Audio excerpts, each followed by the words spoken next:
Boa tarde, muito boa tarde a todos e a todas por estarem aqui nesta formação, e já temos um número muito interessante de pessoas associadas a esta formação, e portanto muito obrigada a todos. Eu queria só fazer aqui uma breve introdução, portanto dizer-vos que o curso online de farmacovigilância para profissionais de saúde é organizado pelo Centro de Estudos para a Segurança dos Medicamentos da Universidade de Valladolid, em Espanha, e portanto também em convênio com a UNAV, com a Associação para a Formação Profissional e Investigação da Universidade de Aveiro. E, portanto, esta formação é, de facto, destinada a todos os profissionais de saúde que estão interessados em conhecerem mais e, portanto, adquirir, no fundo, mais competências sobre esta área da farmacovigilância. Nós já vamos, então, na 19ª edição, em língua portuguesa, portanto, depois em língua espanhola também já estão na 33ª edição. Portanto, esta formação está numa modalidade, portanto, à distância, pelo que vocês podem aceder, no fundo, a uma plataforma virtual, mas que através dessa plataforma, portanto, os tutores, não é? Neste caso da formação em português, eu e a professora e a doutora Inês Vaz, e também a doutora Esther, vamos vendo também tudo aquilo que vocês vão colocando nessa plataforma. Portanto, os tutores do curso vão entrando em contacto com os alunos, vamos orientando, vamos também tendo a oportunidade de ver as atividades que vão fazendo e corrigir e dando feedback das mesmas, portanto, estamos sempre disponíveis através da própria plataforma, sempre que têm questões para nos colocar. Portanto, o curso está acreditado, está com 20 horas de formação contínua, distribuem-se ao longo destes 2 meses, não é? E, portanto, vocês podem sempre fazer essa atividade de acordo com aquilo que for a vossa disponibilidade. O curso depois, no final, também de terminarem toda a formação de acordo com o que está estabelecido, vão receber depois o certificado, e também, pronto, para aqueles que são farmacêuticos, também está acreditado pela ordem dos farmacêuticos. Portanto, era um bocadinho isto que vos queríamos dizer-vos a todos que são muito bem-vindos. Espero que o curso esteja a corresponder às vossas expectativas. Também vos pedimos para que possam sempre enviar-nos mensagens para que possamos também depois ir melhorando o curso, sendo que no final do curso nós vamos também depois disponibilizar um questionário de satisfação, onde também é importante vocês depois darem-nos o vosso feedback. E passava então agora a palavra à doutora Inês Vaz para fazer agora também esta atividade, este workshop, este seminário connosco. Muito obrigada. Obrigada Teresa, obrigada Esther, obrigada a todos que estão aqui a esta hora para ouvir falar de detecção de sinais de segurança. Eu vou, antes de mais, tentar partilhar a minha apresentação. Digam, por favor, se estão a ver. Sim, estamos a ver. Sim, ok. Pronto, eu vou pôr isto em modo de apresentação. Pronto, significa que não vos vejo. Portanto, se houver perguntas, eu vou pedir à Esther, por favor, para gerir a plataforma. Se houver alguma pergunta, talvez dar-me sinal ou ligar mesmo o microfone, porque eu não consigo ver a vossa... Não os consigo ver, portanto, tem mesmo que ser através de som, está bem? Pronto. Então, eu vou falar hoje de detecção de sinal e gestão de sinal de segurança em farmacovigilância. Vocês, sobretudo para quem está a fazer o curso, já tiveram a oportunidade de contactar com este tema e com os temas mais base de farmacovigilância, portanto, notificação espontânea, sistema de farmacovigilância. Hoje esta sessão é para aprofundarmos um bocadinho a questão da detecção de sinal, que é uma coisa que faz parte da rotina dos centros de farmacovigilância e que é, se calhar, a atividade mais importante que nós fazemos. O meu nome é Inês, como vocês já viram, sou farmacêutica e trabalho a maior parte do tempo na Unidade de Farmacovigilância do Porto, ao mesmo tempo que sou também investigadora na Faculdade de Medicina da Universidade do Porto. Pronto, vamos ver se eu consigo. Este é o aspecto exterior da faculdade onde eu trabalho, onde está a Unidade de Farmacovigilância, que é aqui na Faculdade de Medicina da Universidade do Porto. E eu vou falar-vos então de farmacovigilância, como já vos disse, de uma atividade muito particular e que fazemos com muito cuidado, que é a detecção de sinal. A farmacovigilância, como vocês já certamente ouviram falar, tem uma certa parecença com a atividade que faz um farol, ou seja, nós estamos a vigiar os medicamentos na sua vida normal, tal como o farol vigia os barcos na sua vida normal, e quando há alguma diferença, alguma coisa que nos chama a atenção, algum sinal, nós temos que atuar em consequência. A farmacovigilância, como sabem todos, sobretudo quem já está a fazer o curso, é isto, é a vigilância dos fármacos, é o que nós fazemos durante a sua vida normal, ou seja, depois da comercialização, depois da sua entrada no mercado, e nós vivemos sobretudo baseados na notificação espontânea que nos é feita pelos profissionais de saúde ou pelos utentes. Quando há alguma alteração nesse tipo de notificação, alguma alteração na informação que nós recebemos, dizemos então que estamos perante um sinal de segurança. Aquilo que nós fazemos é basicamente o que está nesta imagem, no meio de muita informação que recebemos, haver alguma coisa que nos chama a atenção, chamamos a esse sinal de segurança ou uma hipótese. Um sinal, de acordo com a designação, ou a definição, desculpem, que está na Agência Europeia de Medicamento, eu pus aqui ipsis verbis, o que está no site da Agência Europeia de Medicamento, é então informação nova, que carece de ser mais investigada ou mais confirmada.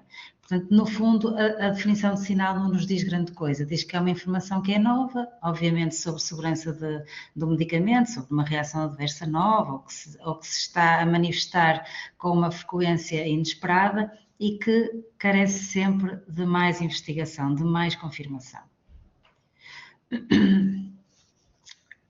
Os pilares desta definição são, sobretudo, a questão da informação ser nova, ou seja, ser desconhecida até à data. Não quer dizer que estamos que tínhamos que estar perante uma reação adversa que não era conhecida. Podemos estar perante uma reação adversa que era conhecida, mas que se está a manifestar de uma forma diferente, ou que se está a manifestar com uma frequência aumentada, por exemplo.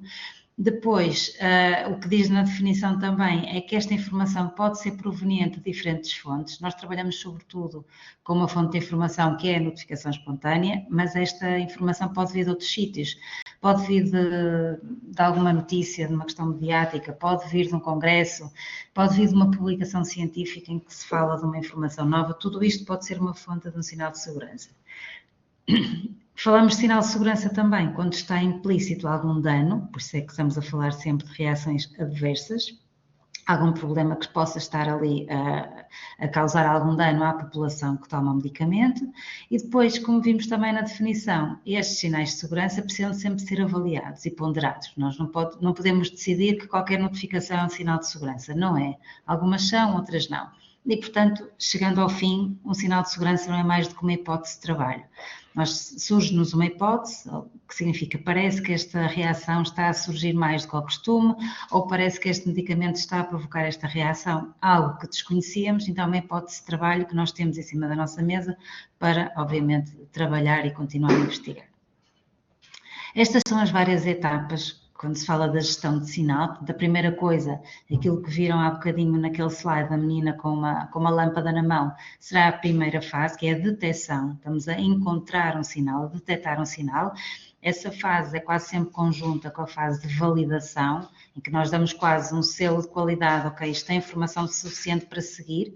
Estas duas etapas iniciais, a detecção e a validação, são da responsabilidade tanto da Agência Europeia de Medicamento, como do Infarmed, como do titular da AIM, e atenção que eu aqui estou a falar sempre do contexto europeu, das entidades europeias que estão no contexto desta atividade. Depois destas duas etapas iniciais, temos então a confirmação. No contexto nacional, em Portugal, esta confirmação é feita pelo Infarmed, que é a Autoridade Nacional do Medicamento, é o equivalente à Anvisa no Brasil, por exemplo. Depois de estar confirmado que estamos perante um sinal de segurança, ele então segue para a Agência Europeia do Medicamento, onde vai ser analisado e priorizado. Depois disso vai ser avaliado e depois disso vai haver uma recomendação. Estas três etapas finais, análise, priorização, avaliação e recomendação, são da responsabilidade do PRAC. O PRAC é o Comitê Europeu de Farmacovigilância e Gestão de Risco, que funciona na Agência Europeia de Medicamento, que está sediada em Amsterdão. Vamos então começar pelo início, pela detecção. Como é que nós detectamos os sinais? Nós trabalhamos, eu digo nós porque estou aqui em representação da Unidade de Farmacovigilância do Porto, nós trabalhamos com muita informação, que nos chega de várias vias, como vos disse há bocadinho. Então, o que é que nos leva a detectar um sinal? Como é que nós olhamos para aquela informação toda e conseguimos distinguir o que é rotina e o que é um sinal que deve ser aprofundado? Então, a detecção de sinal, quando baseada nisto que vos digo, que são notificações espontâneas, tem dois tipos de metodologia a ser utilizada. Pode ser uma abordagem qualitativa ou uma abordagem quantitativa. Isto que está aqui neste quadrado, sendo verdade, nem sempre é exatamente igual, o que diz aqui é que normalmente são necessárias várias notificações para ser gerado um sinal de segurança. Isto é verdade, mas às vezes já aconteceu no passado já remoto, às vezes uma única notificação pode ajudar a gerar um sinal de segurança, e também vos vou dar um exemplo disso. Portanto, isto depende sempre da qualidade da informação que vem nas notificações, do tipo de evento que está a ser notificado, da sua gravidade, do impacto mediático que ele tem, etc. Portanto, voltando agora à forma como nós fazemos a detecção de sinal, como vos digo, nós podemos fazê-la de uma forma qualitativa ou quantitativa. Na forma qualitativa, que é aquilo que fazemos, desculpem que eu andei demais, aquilo que fazemos com mais frequência aqui na nossa unidade, é mais ou menos isto. Claro que aqui uma mesa muito bonita, muito amorosa, com computadores muito bonitos, mas é mais ou menos isto que nós fazemos, ou seja, é uma triagem quase manual, porque nós recebemos relativamente poucos casos, poucas notificações, portanto temos sempre a noção, a equipa de trabalho tem sempre mais ou menos a noção de quais são as notificações que a unidade está a trabalhar, quais são os eventos adversos que estão a ser notificados. Portanto, é uma triagem mais ou menos manual. Temos algumas estratégias, também vos vou falar delas, mas não há aqui uma abordagem estatística por trás. Cada vez que temos uma detecção que nos parece que pode ser uma detecção de um sinal, é feita uma revisão clínica desse caso e de séries de casos semelhantes, para então tentarmos perceber se estamos de facto perante uma hipótese de trabalho que requer mais investigação ou não. Isto é válido para um número reduzido de casos, que é o caso de uma unidade regional de um país como Portugal, que é um país pequeno. Aqui as nossas fontes de informação são sobretudo as notificações espontâneas, como vos disse, e aqui isto permite-nos sinalizar as questões de interesse quando as notificações são recebidas. Por vezes a fonte de informação podem ser instituições de saúde, pode acontecer que hospitais, por exemplo, ou farmácias, centros de saúde, nos telefonem a dizer que está-lhes a parecer que há um problema de segurança com um medicamento qualquer, com uma vacina, com o que for. Pode também surgir este tipo de informação de programas de saúde pública, como por exemplo as campanhas de vacinação. Estas informações podem também vir de websites ou newsletters, é mais raro, porque nós vamos sempre à procura de informação mais real, digamos assim, menos trabalhada. Reuniões científicas, como vos disse há bocadinho, congressos, etc. Há um sem número de fontes de potenciais sinais de segurança, estas primeiras são aquelas em que nós trabalhamos mais. Claro que quando estamos a falar de uma base de dados como esta da OMS, que é mundial, que nela fazem parte todos estes países que vocês veem em azul escuro, que é a base de dados do Uppsala Monitoring Center, que é quem gera o Programa Internacional de Monitorização de Reações Adversas a Medicamentos. Nestas situações nós não podemos estar a fazer uma triagem manual e uma abordagem qualitativa, não é viável. Portanto, nestas situações o que se faz quando são grandes bases de dados, eu até fui ver, para vos dar uma noção, a última vez que eu fui ver quantos casos estavam nesta base de dados, tínhamos 42.822.396 casos, sendo que para Portugal temos 158.000 casos, 825, portanto é impossível, nesta ordem de grandeza de notificações, nós fazermos uma abordagem apenas qualitativa. Esta base de dados, como a base de dados da Agência Europeia de Medicamento, como todas as bases de dados, são continuamente monitorizadas, exatamente para fazer esta detecção de sinal. E como é que nós trabalhamos aqui? Com uma abordagem quantitativa, ou seja, estas bases de dados são monitorizadas no sentido de fazermos duas coisas, ou análise de desproporcionalidade, que significa que uma base de dados que tem um determinado comportamento, de repente, tem ali uns alertas, uns sinais, uma desproporção na notificação, já vamos ver o que isso é, ou então através de algoritmos de data mining, em português chama-se mineração de dados, que vão procurar determinados padrões que nos permitem levantar sinais de segurança. Ainda assim, esta abordagem quantitativa ajuda-nos a distinguir o que é sinal de segurança do que não é, mas por si só, isto não nos dá um sinal de segurança, dá-nos uma detecção, lá está, de uma hipótese de trabalho que depois tem na mesma que ser sujeita a uma revisão clínica por especialistas desses casos, para ver se estamos efetivamente perante um sinal de segurança ou não. Nós falamos de desproporcionalidade quando o número observado de notificações de reações adversas ao medicamento é superior do que aquilo que estava esperado. E esperado a partir de quê? Esperado a partir dos dados de referência, ou seja, esperado a partir da base de dados onde nós estamos a trabalhar. Neste caso que eu estou a falar, olhamos para a base de dados da OMS, que tem aqueles milhões de casos que eu vos mostrei há bocadinho. Usamos essa mesma base de dados para calcular o número que seria esperado se o medicamento e a reação estivessem a acontecer ao mesmo tempo. Depois observamos efetivamente quantas notificações é que foram feitas e aí fazemos então a chamada análise de desproporcionalidade. Para fazer esta análise nós usamos sobretudo duas medidas de desproporcionalidade a nível europeu, nomeadamente. Desculpem, eu deixei de ver a minha apresentação. Vocês estão a vê-la? Ajudem-me aqui. Vocês veem a minha apresentação?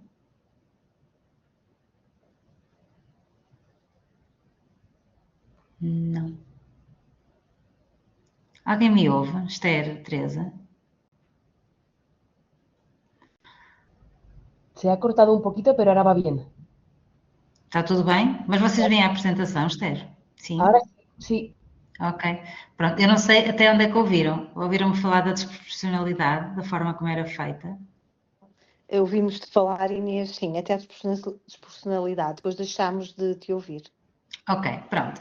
Então, a base de dados europeia, que se chama Eudravigilance, a base de dados de notificação de farmacovigilância europeia, chamada Eudravigilance, trabalha sobretudo com estas duas medidas de desproporcionalidade que vocês veem no slide, que é o Reporting Odds Ratio e o Proportional Reporting Ratio. Não são mais do que duas medidas de associação. Uma é um odds ratio, conforme o nome indica, a outra é como se fosse o risco relativo, ou seja, a forma de calcular é a mesma, mas aqui o que nós temos como exposição é a existência do medicamento na notificação e o que temos como doença é a existência da reação adversa de interesse. Mas a forma de calcular estas duas medidas é em tudo igual à forma de calcular odds ratio e risco relativo nos estudos observacionais, como vocês conhecem.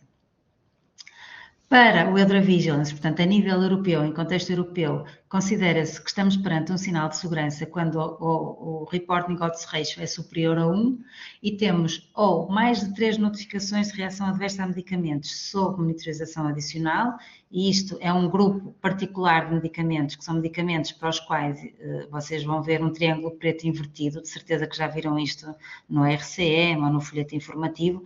São medicamentos que, por alguma razão, estão sobre um alerta especial, ou seja, chama-se mesmo que são medicamentos que estão sob monitorização adicional. Isto pode acontecer por várias razões, ou porque o medicamento está há pouco tempo no mercado, ou porque surgiu um sinal de segurança para esse medicamento, então os países têm que estar todos mais alerta, enfim. Mas pronto, então, para estarmos perante um sinal de segurança em termos de medida de desproporcionalidade na Agência Europeia de Medicamento, temos que ter um Reporting Odds Ratio superior a 1, mais de 3 notificações se for este grupo de medicamento especial que vos falei, ou então mais de 5 notificações associadas a outro medicamento e a reação pertencer à lista IME. Esta lista é uma lista que é gerida pela Agência Europeia do Medicamento também, chama-se Important Medical Events, que são eventos que são sempre graves, mesmo que o notificador não o considere como tal, e que nos permitem estar mais atentos nesta atividade de detecção de sinais de segurança. Para além desta lista, existe uma outra lista muito importante, gerida também pela Agência Europeia do Medicamento, que é a lista de DME. A lista DME significa Designated Medical Events. É uma lista não de medicamentos, mas de eventos, de entidades clínicas, que são entidades clínicas que estão quase sempre relacionadas com medicamentos e, portanto, isto é utilizado quase como uma rede de segurança. Quando nos escapar, imaginem que nos escapa um sinal de segurança, se nós virmos que estamos perante uma reação que está nesta lista, nós vamos buscar outra vez o caso e vamos avaliá-lo no sentido de perceber se estamos perante um sinal de segurança ou não. Portanto, mesmo quando falha a estatística, nós temos sempre esta parte mais manual, mais humana, digamos assim, de não permitir que nos falhem eventuais sinais de segurança, porque é para isso também que os sistemas trabalham. Ainda numa abordagem quantitativa, e quando falamos da base de dados da OMS, aquela que está no Opsal Monitoring Center, lá não é tido em conta ou não é usado a medida de Reporting Odds Ratio, é usado o Information Component.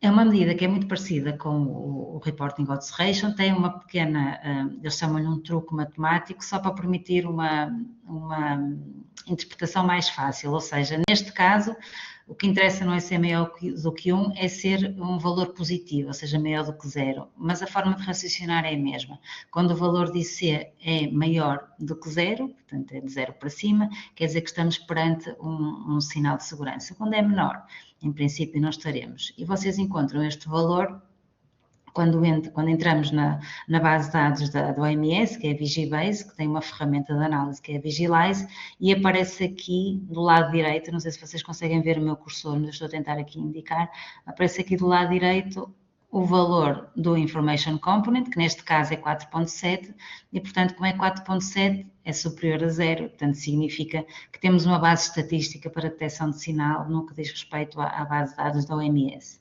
Eu pus aqui, não por acaso, um caso muito particular, que é o caso da gozerlina, que provocou durante um determinado tempo aqui em Portugal várias reações de dor no local de injeção. Eu vou falar-vos deste caso mais à frente, mas foi um caso que realmente foi um sinal de segurança que foi levantado em Portugal, nomeadamente numa unidade regional, com algumas notificações de uma reação adversa que aparentemente nem era daquelas que eram graves, nem nada disso, mas de facto conseguiu-se aqui detectar um sinal de segurança que foi validado e que depois também acabou por ser confirmado. Desculpa, deixem-me passar. Ok. Pronto, então, em relação à desproporcionalidade, quando se encontra que, de facto, uma notificação desproporcional, sempre a falar de um par reação-medicamento, essa suspeita, essa hipótese deve ser submetida para a avaliação de revisores especializados, e normalmente isto é multidisciplinar, tem farmacêuticos, tem médicos, procuramos sempre médicos especialistas daquela área que está a ser trabalhada para se conseguir verificar então se estamos perante um sinal de segurança ou apenas uma suspeita que até foi infundada. A rapidez com que conseguimos detectar este tipo de sinais depende, obviamente, do número de utilizadores do medicamento. Quanto maior for, mais rápido se detectam sinais de segurança. A frequência da reação adversa e, sobretudo, a taxa de notificação, porque como vocês já devem ter percebido, quem está a frequentar o curso, uma coisa é ocorrerem reações adversas no terreno, outra coisa é elas serem notificadas. Portanto, a taxa de notificação aqui faz muita diferença. E, obviamente, a qualidade da informação que vem na notificação, porque se a notificação vier muito pobre, dificilmente se detecta um sinal de segurança. Aqui queria dar-vos um exemplo muito concreto que faz parte da vida de nós todos, que é o exemplo da vacinação contra a Covid-19. Foi a altura em que nós mais rapidamente detectámos sinais de segurança. Porquê? Se olharem para a primeira frase que está aqui, isto depende do número de utilizadores do medicamento. Nós tivemos, pela primeira vez na história, milhões de pessoas a serem vacinadas ao mesmo tempo com o mesmo medicamento, com os mesmos medicamentos, com as vacinas contra a Covid-19. Portanto, foi muito rápido nós conseguirmos encontrar aqueles problemas de segurança, aquelas reações adversas que para outro medicamento qualquer levamos anos a descobri-las. Neste caso em concreto foi muito rápido, porque não só havia milhões de pessoas a ser expostas ao medicamento, neste caso à vacina, de forma simultânea, como aconteceu outra coisa também muito especial, que foi uma taxa de notificação altíssima. As pessoas não só estavam todas a ser vacinadas, como os profissionais e os próprios doentes estavam todos a notificar também as suas suspeitas de reação adversa. Portanto, tivemos esta coisa muito feliz, que foi rapidamente percebermos quais é que eram as reações adversas destas vacinas, coisa que para medicamentos normais, que não são usados durante pandemias, levamos muitos anos a tentar conseguir conhecer o perfil de segurança dos medicamentos. Neste caso foi obviamente mais rápido e isso traz-nos também muita tranquilidade. Depois então do processo de detecção e continuando naquele caminho que vos mostrei há bocadinho, a seguir à detecção vêm duas atividades, digamos assim, ou duas etapas desta atividade que acontecem quase simultâneo, que é a validação e a confirmação.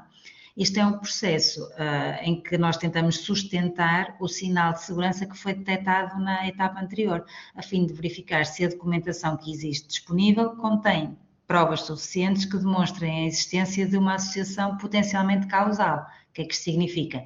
Nós temos que tentar perceber se efetivamente aquele medicamento pode ter sido o causador daquela reação que nós estamos aqui a sinalizar como um potencial sinal de segurança. Ou às vezes pode nem ser uma nova reação, é o que diz aqui. Pode ser um novo aspecto de uma associação que é conhecida, por exemplo, um aumento da frequência. Nós até sabemos que um determinado medicamento pode provocar uma reação, por exemplo, um choque anafilático. Mas se de repente aquele medicamento numa semana provoca 10 choques anafiláticos, isto aumenta um bocadinho a frequência, portanto, temos que sinalizar, isto é também um sinal de segurança, que obviamente justifica uma análise mais aprofundada para perceber o que é que se passa. Aqui, tal como ouvimos anteriormente, os critérios para validar sinal são todos estes que vocês veem aqui, portanto, a consistência dos dados, é muito importante que os dados tenham qualidade e que sejam consistentes.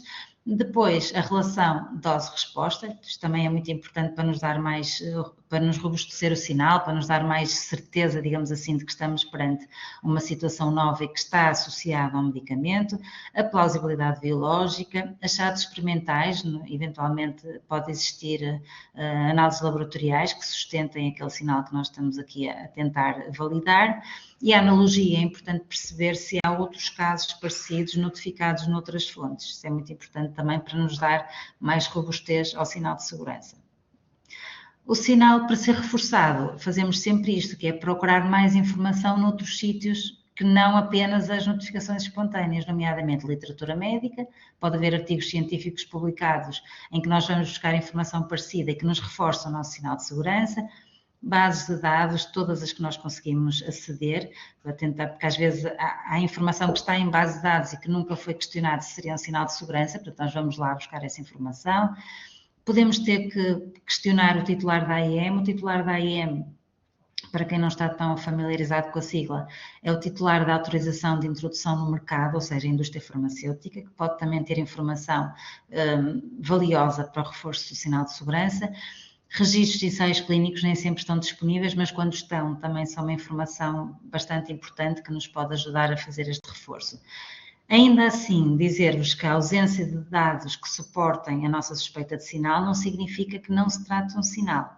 Nós estamos sempre com uma hipótese de trabalho que queremos robustecer, queremos reforçá-la, mas nem sempre encontramos informação. Não significa que nós estejamos perante um sinal de segurança na mesma. Para validarmos, ou seja, para conseguirmos o carimbo a dizer, ok, isto é um sinal de segurança, vamos para a frente com isto, precisamos quase sempre de perguntar mais detalhes à pessoa que notificou aquele caso, pedir opinião a um especialista, nomeadamente na área médica que está ali a ser tratada, e proceder à avaliação de causalidade. A avaliação de causalidade, eu não vou entrar aqui em pormenores, é a avaliação da probabilidade de ter sido um medicamento a provocar uma reação adversa, porque às vezes parece-nos que foi o medicamento que provocou aquela reação adversa, mas pode não ter sido, pode haver uma série de outros fatores que tenham contribuído para aquela manifestação. Portanto, para validar o sinal tem sempre que ser feita a avaliação de causalidade por um especialista, por um perito clínico, que diz sim, pode haver uma probabilidade de ter sido um medicamento a provocar este efeito, ou então há uma pequena possibilidade de ter sido um medicamento. Enfim, nós usamos os graus de probabilidade da OMS, não vou estar aqui a perder muito tempo, não cabe neste seminário, mas é uma atividade que é estruturada, tem uma série de regras e tem que ser feita para que o sinal seja validado. Depois, então, de concluído o processo de validação, pode haver 3 destinos para o nosso sinal de segurança. Ele pode ser validado e submetido para confirmação, ou seja, avança naquele esquema daquelas etapas. Pode ser refutado e fechado, podemos chegar à conclusão que não, que era um falso sinal, ou então pode manter-se monitorizado. Nós não conseguimos validá-lo, mas ainda assim queremos continuar a monitorizá-lo. Portanto, pode ser uma destas 3 coisas que acontecem ao nosso sinal. E depois, então, ele passa para a fase seguinte, no caso de não ser refutado, obviamente, de análise e priorização. Como é que nós priorizamos isto? O que tem que estar sempre no nosso raciocínio é qual é que é o impacto deste eventual sinal de segurança nos doentes, na saúde pública. E, portanto, priorizamos sempre, em primeiro lugar, casos que tenham desfecho fatal, ou seja, um risco de vida, ou tenham outro tipo de gravidade séria. Também vou dar-vos um exemplo mais à frente do que é que isto pode ser. Depois, em segundo lugar, relatos semelhantes que tenham sido recebidos com frequência aumentada, porque às vezes pode nem ser uma reação muito grave, mas se a frequência for muito grande, passa a ser uma coisa que deve ser priorizada, porque pode estar a preocupar a população. Depois também notificações de eventos que ocorrem em populações especiais, por exemplo, crianças, grávidas, idosos, imunocomprometidos, etc. Depois ainda, relatos de condições clínicas ou entidades clínicas que sabemos que normalmente são causadas por medicamentos. Por exemplo, aqueles termos DME que eu vos falei há pouco. Por exemplo, aquelas reações graves como o síndrome de Stevens-Johnson, as rabdomiólises, algumas discrasias sanguíneas, que são questões que nós sabemos que estão muito associadas a medicamentos, provavelmente é preciso priorizar, porque se conseguirmos implementar medidas que diminuam este risco, conseguimos gerir estas reações. Depois também priorizar reações inesperadas ou que tenham características diferentes daquelas que são conhecidas, já no RCM, por exemplo. E o ponto 6 é muito importante também, pode não ser tecnicamente tão facilmente de explicar, mas é muito importante que nós temos que priorizar problemas que sejam discutidos na comunicação social, ou seja, que tenham um impacto mediático sério, porque isso preocupa a população, atormenta a população e, portanto, nós temos a obrigação de priorizar casos que sabemos que vão ter impacto mediático. Mesmo que às vezes não nos pareça que são reações tão graves como outras. Como é que isto acontece? Embora do ponto de vista formal a priorização ocorra no PRAC, que é o Comitê de Farmacovigilância e Avaliação de Risco da Agência Europeia de Medicamento, embora formalmente seja aí que decorre a priorização, na prática este processo ocorre desde o início da gestão de sinal. Mesmo numa unidade regional nós temos, obviamente, de um ponto de vista quase empírico, essa necessidade de priorizar o que é que nos parece mais importante e mais sério em relação a outros casos. Assim que for detectado um sinal, ele pode exigir, por exemplo, medidas imediatas. Imaginem que nós detectamos um sinal de segurança que nos parece que está associado apenas a um lote. Suspender esse lote pode resolver desde logo um problema sério de segurança, portanto pode ser necessário fazer uma medida imediata que não passe estes todos quando nos parece que há um problema, por exemplo, de fabrico, um problema de qualidade de um lote e isso pode ser mais imediato. E chegamos então às duas últimas fases, às duas últimas etapas desta questão da gestão de sinal, que é a avaliação e eventual recomendação, se for o caso. Vocês têm aqui, eu trouxe-vos aqui um print, vocês têm todos os meses, a EMA publica no seu site um resumo dos sinais de segurança que são discutidos no PRAC. O PRAC eu não vos disse ainda, mas tem reuniões mensais, são reuniões que duram quase uma semana, de segunda à quinta-feira, e são discutidas várias coisas, nomeadamente sinais de segurança, e depois eles ficam todos aqui disponíveis para o público na página da Agência Europeia do Medicamento, e para cada sinal que foi discutido tem sempre qual foi a recomendação que foi feita para cada um deles. E o que é isto da recomendação? A EMA pode recomendar uma destas 7 coisas, ou nenhuma ação, ou seja, ok, sabemos que há aqui um sinal de segurança latente, vamos manter farmacovigilância de rotina, não é preciso recomendar nada além disso. Pode ser necessário solicitar mais informação ao titular, portanto, à indústria farmacêutica, ao laboratório responsável por aquele medicamento. Pode ser necessário informar os profissionais de saúde que está a acontecer uma avaliação de um eventual sinal de segurança e, portanto, isso é também uma recomendação. Pode ser necessário alterar as informações do produto. O que é que isto significa? Significa o RCM ou a bula, como se chama no Brasil, e o folheto informativo. Pode ser recomendado que se iniciem estudos adicionais de segurança, os chamados PAS, ou Post-Authorization Safety Studies.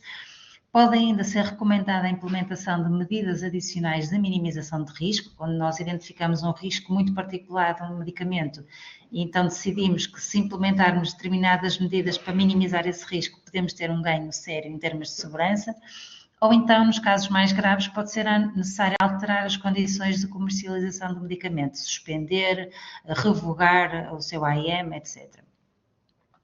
Eu trago-vos agora alguns exemplos para se tornar mais palpável, digamos assim, mais prático, de algumas destas recomendações. Por exemplo, quando vos falei de medidas de minimização de risco, vocês vão ver aqui uma sigla que é o A, que significa adicional, e depois medidas de minimização de risco, são medidas adicionais para minimizar o risco. Eu tenho aqui um exemplo muito concreto, eu penso que toda a gente conhece, que é o exemplo do valproato. O valproato de sódio é um medicamento que tem características teratogénicas, portanto não deve ser utilizado na gravidez e, portanto, foram implementadas uma série de medidas de minimização de risco para evitar a sua utilização por mulheres de idade fértil se elas estiverem a pensar em engravidar. E estas medidas, concretamente, foram materiais educacionais, guias para doentes, guias para profissionais de saúde, avisos na embalagem, etc. Tenho aqui alguns deles, algumas infografias, digamos assim, para explicar às doentes que se planeiam engravidar e estão a fazer valproato, então devem recorrer ao seu profissional de saúde. Se o valproato estiver a ser usado para enxaqueca ou doença bipolar, devem pará-lo.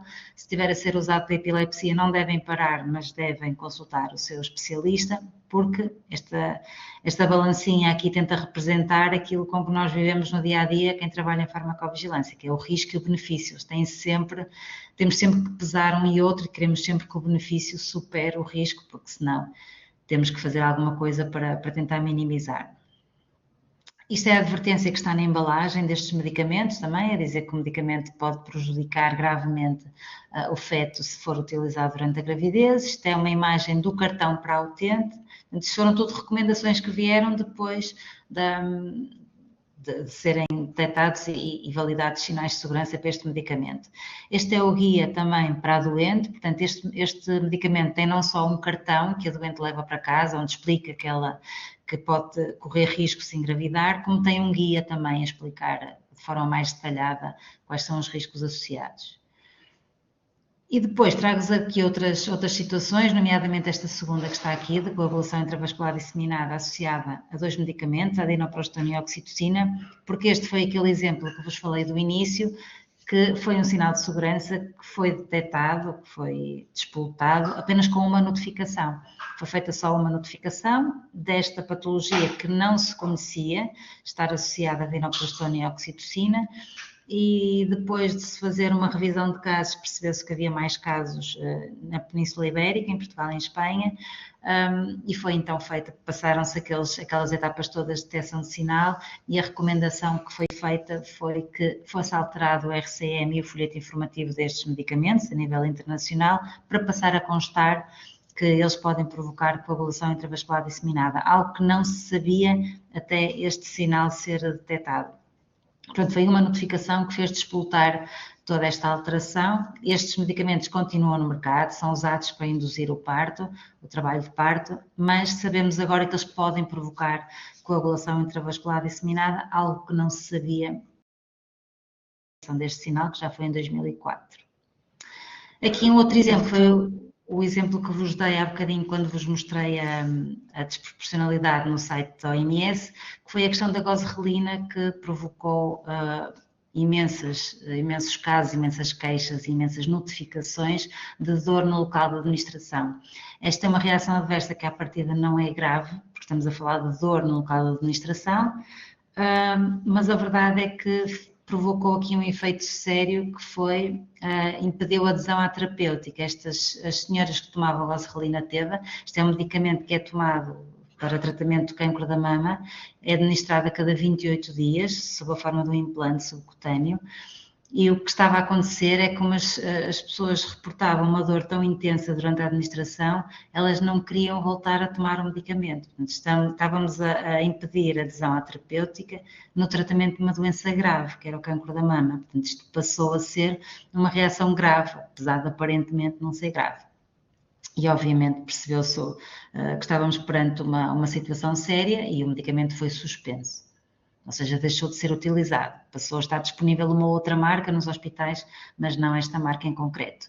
Aqui também dar-vos o exemplo daquilo que aconteceu durante a campanha de vacinação contra a Covid-19, portanto os sinais de segurança eram mais frequentes, porque como vos disse, tínhamos milhões de pessoas a ser vacinadas em simultâneo e uma taxa de notificação altíssima, 10 vezes mais do que o habitual, e, portanto, obviamente, conseguimos detectar sinais de segurança com mais rapidez do que conseguimos nos outros medicamentos. Tal como para qualquer medicamento, o Infarmed faz sempre isso, emite uma circular informativa em que explica porque é que foram detectados e o que é que esteve na base da detecção destes sinais de segurança. Desculpa, eu desconcentrei-me um bocadinho porque entrou uma pergunta e eu no fim vou ver as perguntas todas, prometo, e depois respondo a todas.